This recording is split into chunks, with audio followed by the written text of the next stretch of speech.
మీ business ఏదైనా మీ ఊర్లో promotion చేయాలంటే అది సుమన్ టీవీతోనే సాధ్యం. ఇప్పుడే సంప్రదించండి.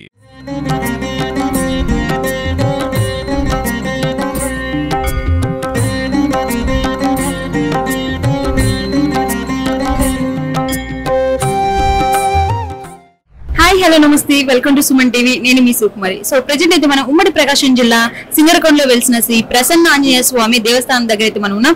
సో స్వయంగా వెలిసిన కాడి నుంచి ఇప్పటి వరకు ఏ విధంగా అభివృద్ధి జరిగిందో ఇక్కడ యూ అయినటువంటి తిమ్మానాయుడు సార్ మాట్లాడి తెలుసుకుందాం రండి. మరి ఈ దేవాలయం అభివృద్ధి గురించి పూర్తి వివరాలు యూ అయినటువంటి తిమ్మానాయుడు గారు సార్ మాట్లాడి తెలుసుకుందాం. నమస్తే సార్. నమస్తే. సో ఇక్కడ స్వయంగా వెలిసిన కాడి నుంచి ఇప్పటి వరకు చాలా అభివృద్ధి జరిగింది. సో ఈ అభివృద్ధి ఏ విధంగా జరిగింది, అప్పుడు ఎలా ఉండే టెంపుల్ ఇప్పుడు ఎలా ఉంది ఒకసారి మీ మాటలు.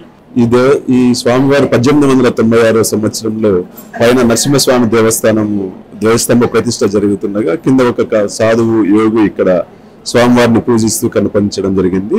దాన్ని చూసినటువంటి ప్రజలందరూ వచ్చి ఇక్కడికి దేవుడికి కొబ్బరికాయలు సమర్పించుకొని అప్పటి నుంచి పూజా కార్యక్రమాలు మొదలవుతుంది. అప్పుడు ఒక చిన్న పూరిపాకలో స్వామివారికి ఏర్పాటు చేసి పూజా కార్యక్రమాలంతా నిర్వహిస్తూ వచ్చారు. తర్వాత 1930 సంవత్సరంలో ఒక చిన్న గర్భాలయాన్ని నిర్మించేస్తారు.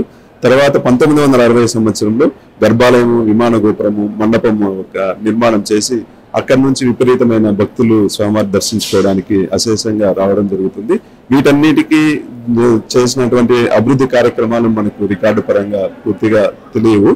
కానీ తర్వాత 1990 సంవత్సరం నుంచి ఈ దేవస్థానానికి అనేక మంది ట్రస్ట్ బోర్డ్ చైర్మన్స్ రావడం జరిగింది. మట్టుపల్లి నాగేశ్వరరావు అని ఇంకా చాలా మంది చైర్మన్స్ వచ్చారు. అలాగే రాజకీయ నాయకులు కూడా ఈ దేవస్థానాన్ని అనేక మంది సందర్శించడం జరిగింది. ప్రముఖంగా మనం చెప్పుకోవాల్సింది మరి చెన్నారెడ్డి గారు సీఎం గా ఉన్నప్పుడు ఈ దేవస్థానాన్ని సందర్శించారు. అలాగే వైఎస్ రాజశేఖర రెడ్డి గారు సీఎం గా ఉన్నప్పుడు కూడా సందర్శించడం జరిగింది. మరియు నారా చంద్రబాబు నాయుడు గారు ముఖ్యమంత్రిగా ఉన్నప్పుడే దాదాపు 4 సార్లు ఈ దేవస్థానాన్ని సందర్శించి స్వామివారిని కూడా పూజలు చేసుకోవడం జరిగింది.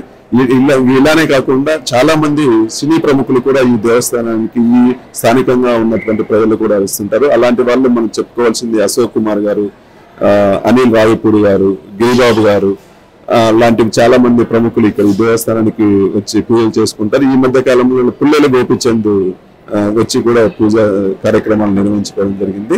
అది అలాగా ఈ దేవస్థానానికి చాలా మంది ప్రముఖులు దేవస్థానాన్ని అభివృద్ధికి సహాయ సహకారాలు అందిస్తూ వచ్చారు. అందులో భాగంగా మనకు 2000 సంవత్సరంలో ఒక ముఖమండపం నిర్మించి సిమెంట్తో నిర్మించడం జరిగింది. 2020 సంవత్సరానికి వచ్చేటప్పటికి కొద్దిగా పడిపోయే స్థితి ఉండడంతో అనేక మార్పులు తీసుకోవడం జరిగింది. ఆ మార్పులో భాగంగా ప్రస్తుతం ఉన్నటువంటి దేవస్థానాన్ని నిర్మించడం జరిగింది. సో మరి ఈ దేవాలయం మొత్తం ఎన్ని ఎకరాలు నిర్మించడం జరిగింది? ఈ దేవస్థానాన్ని 1.5 ఎకరాలు నిర్మించడం జరిగింది. దాని చుట్టూ ఉన్న పరిసర ప్రాంతాలను కూడా దాదాపు 8.5 ఎకరాన్ని దేవస్థానం వాళ్ళు కొనుగోలు చేశారు. దాదాపు 10 ఎకరాలలో ఈ దేవస్థానం విస్తరించి ఉంది.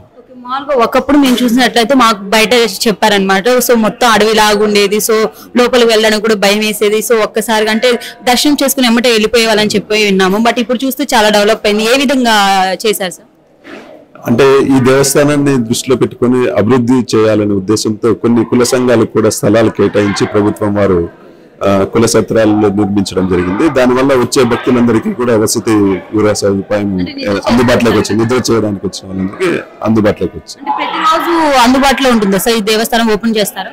ప్రతిరోజు ప్రతినిత్యం ఉదయం 5 గంటల నుంచి సాయంత్రం 8 గంటల వరకు భక్తులకి అందుబాటులో ఉంటుంది. ఉదయం అభిషేకం నుంచి సాయంత్రం పంచహారతి వరకు అందుబాటులో ఉంటుంది. నిత్య కార్యక్రమాలు చేస్తూ ఉంటారని చెప్పి విన్నా. మరి రోజు ఉంటుందా సార్?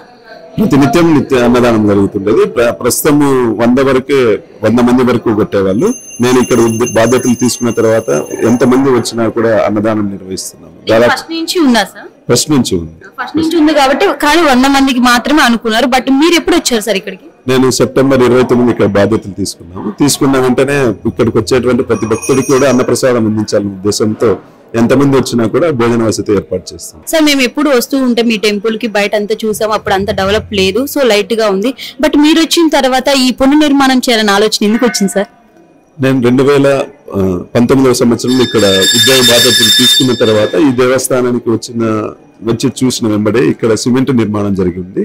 అది కూడా పిల్లర్లు కుంగిపోయి పడిపోయే స్థితిలో ఉందనేసి గమనించడంతో దేవాదాయ శాఖ అధికారులు ఇంజనీరింగ్ విభాగాన్ని సంప్రదించి ఇక్కడ వాళ్ళని తీసుకురావడం జరిగింది. వాళ్ళు ఖచ్చితంగా దీన్ని దేవస్థానం పునర్నిర్మాణం చేయాలనేసి రికమెండ్ చేశారు. అందులో భాగంగా ఈ దేవస్థానానికి నిర్మించడానికి ప్లాన్స్ అండ్ ఎస్టిమేట్ తయారు చేశాము. అది 2020 సంవత్సరంలో ప్లాన్స్ అన్ని గవర్నమెంట్ కి సబ్మిట్ చేశాము. ఈ ప్లాన్స్ అండ్ ఎస్టిమేట్స్ సబ్మిట్ చేయడంలో భాగంగా ఈ దేవస్థానానికి ఎప్పటి నుంచో వైవి సుబ్బారెడ్డి ఫ్యామిలీ వాళ్ళు ఈ దేవుణ్ణి కొలుస్తారు. ఆయన ప్రత్యేకమైన శ్రద్ధ కనపరిచి ఆయన టీటీడీ చైర్మన్ గా ఉండడంతో ఈ దేవస్థానానికి టీటీడీ నిధుల నుంచి 3 కోట్ల రూపాయలు శాంక్షన్ చేయించారు. అలాగే దేవాదాయ శాఖ నుంచి కూడా 2 కోట్లు శాంక్షన్ చేయించి ఈ దేవస్థానం పునర్నిర్మాణానికి ఆయన ఎంతో సహాయ సహకారాలు అందించారు.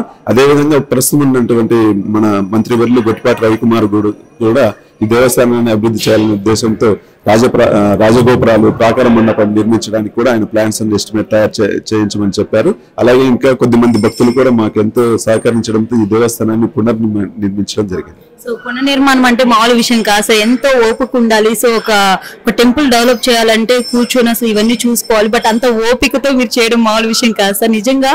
సో ఈ ఆలోచన మీకు రావడం చాలా హ్యాపీగా ఉంది. మరి ఫైనల్ గా సో దాతల సాయం లేకపోతే మనం ముందుకు వెళ్ళలేం సార్. మరి మన టెంపుల్ కి దాతలు ముందుకు రావడం జరిగింది. సో వాళ్ళు ఎవరు సార్? ఈ దేవస్థానం నిర్మాణానికి పునర్నిర్మాణం ఎప్పుడైతే మొదలు పెట్టామో దేవస్థానం దగ్గర కూడా నిధులు చాలా తక్కువగా ఉన్నాయి. అందుకోసం మేము ప్రభుత్వం వారిని ఇక్కడికి ఉన్నటువంటి ప్రముఖ దాతలందరినీ సంప్రదించాము. ఆ సంప్రదించడం భాగంగా విజయభాస్కర్ రెడ్డి గారు, కాట్రగడ్డ అనిల్ కుమార్, కోట శ్రీనివాస్ కుమార్ గారు ముందుకు రావడం జరిగింది. వారితో పాటు టీటీడీ చైర్మన్ గా వైవి సుబ్బారెడ్డి ఉండడం కూడా ఈ దేవస్థానాన్ని కలిసి వచ్చింది. ఆయన కూడా ప్రత్యేకంగా శ్రద్ధ చూపడంతో ఈ దేవస్థానాన్ని పూర్తి చేయడానికి బాగా ముందుకు రావడం జరిగింది. మామూలుగా వెళ్ళి అడగానే కొంచెం మంది ఇవ్వడానికి ముందుకు రారు. సో అలానే మీరు అడగగానే ముందుకొచ్చి వాళ్ళు ఇవ్వడం ఎలా అనిపిస్తుంది? అంటే వాళ్ళు ఈ దేవుడి మీద భక్తిని వాళ్ళు ఆ విధంగా చాటుకోవడానికి అవకాశం కల్పించారనేసి నేను అనుకుంటున్నాను. ఎందుకంటే దాదాపు ప్రతి దాత కూడా 1 కోటి రూపాయల వరకు ఈ దేవస్థానానికి విరాళంగా ఇచ్చి ఈ దేవస్థానం పునర్నిర్మాణానికి వాళ్ళ వంతు సహాయ సహకారాలు అందించారు. ఇంకా డెవలప్ అయ్యే అవకాశాలు ఉన్నాయి సార్. ఇంకా ఈ దేవస్థానం చాలా అభివృద్ధి పథంలో ముందుకు తీసుకుపోవడం జరుగుతుంది. ఇప్పుడు దాదాపు 30 కోట్ల వరకు ప్లాన్స్ అండ్ ఎస్టిమేట్స్ తయారు చేశాము. అందులో 4 రాజగోపురాలను పునర్నిర్మిస్తున్నాము.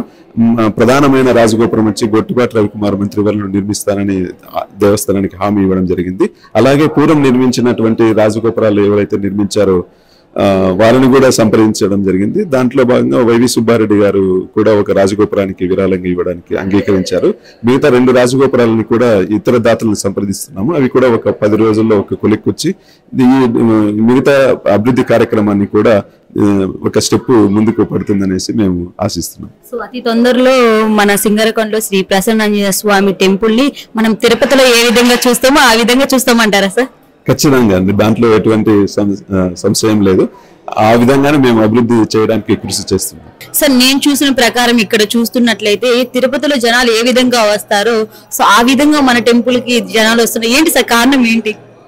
అంటే ఇక్కడ సింగరకొండ ఆంజనేయ స్వామికి దర్శించి ఆయనకు కావాల్సిన కోరికలు మొక్కుంటే ఖచ్చితంగా నెరవేరుతాయనే నమ్మకం ప్రజల్లో ప్రబలంగా ఉంది.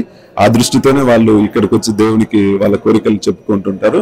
వాటిని తీరినంతరం దేవస్థానానికి వచ్చి స్వామివారికి మొక్కుబడులు చెల్లించుకుంటుంటారు. అట్లాంటివి చాలా నిజరూప దర్శనాలు మాకు ఎన్నో ఉన్నాయి. కాబట్టి చాలా మంది ప్రముఖులు కూడా వాళ్ళ కోరికలు నెరవేర్చుకోవడానికి దేవస్థానానికి వస్తూ ఉంటారు. ఈ రోజు ఈ టెంపుల్ మీరు డెవలప్ చేశారంటే హనుమాను మొత్తం మీకు ఉన్నది బట్టే, ఈ రోజు ఆయన మీకు సపోర్ట్ చేయబట్టే, ఆయన ఆశీస్సులు మీకు ఉన్నట్టు వల్లే ఈ రోజు మీరు ఇంత సక్సెస్ అయ్యారని నేను అనుకున్నాను. మీరు అనుకున్న కోరిక నెరవేర్చారని నేను అనుకున్నాను సార్. ఖచ్చితంగా అండి, స్వామివారి యొక్క మాకు ఆయన తోడ్పాటు, ఆయన సహాయం చేయండి ఒక అడుగు కూడా మేము ముందుకు వేయలేము. ఆయన ఖచ్చితంగా మాకు సపోర్ట్ చేయడం వల్లే ఈ పునర్నిర్మాణాన్ని పూర్తి చేశారు. సో ఒక్కసారిగా టెంపుల్ లోపలికి రాగానే తిరుపతిలో ఏ విధంగా జనాలు వస్తారో ఆ విధంగా జనాలు రావడం జరుగుతుంది. సో కారణం ఏంటి సార్? అంటే స్వామివారిని దర్శించినంతటనే వారి యొక్క కోరికలు ఇక్కడ స్వామివారికి చెప్పుకోవడం జరుగుతుంది. ఆ చెప్పుకొని వారి యొక్క కోరికలు తీరిన తర్వాత ఖచ్చితంగా దేవుణ్ణి దర్శించుకుంటారు. అలాంటి నిదర్శనాలు వారి కోరికలు తీర్చుకున్నవి చాలా మాకు ఇక్కడికి వచ్చినటువంటి భక్తులు కూడా ప్రత్యక్షంగా మమ్మల్ని కలిసి తెలియజేస్తుంటారు. అలాంటి కొన్ని వందల వేల సంఖ్యలో ఉన్నాయి, నిజంగా జరిగినట్టు కూడా ఉన్నాయి. కాబట్టి మేము స్వామివారిని ఇక్కడ ప్రత్యక్షంగానే ఆయన ఇక్కడ వెలిసాడు, ఆయన మా కోరికలు వింటాడు అనేసి భక్తులు చాలా మంది భావిస్తుంటారు. సో ఆయన ఆశీస్సులు మీకు ఉన్నాయి కాబట్టి ఈ రోజు ఈ టెంపుల్ డెవలప్ చేయడానికి మీరు ముందుకు వచ్చారు. నిజంగా చాలా హ్యాపీగా ఉంది. Thank you sir. వెల్కమ్.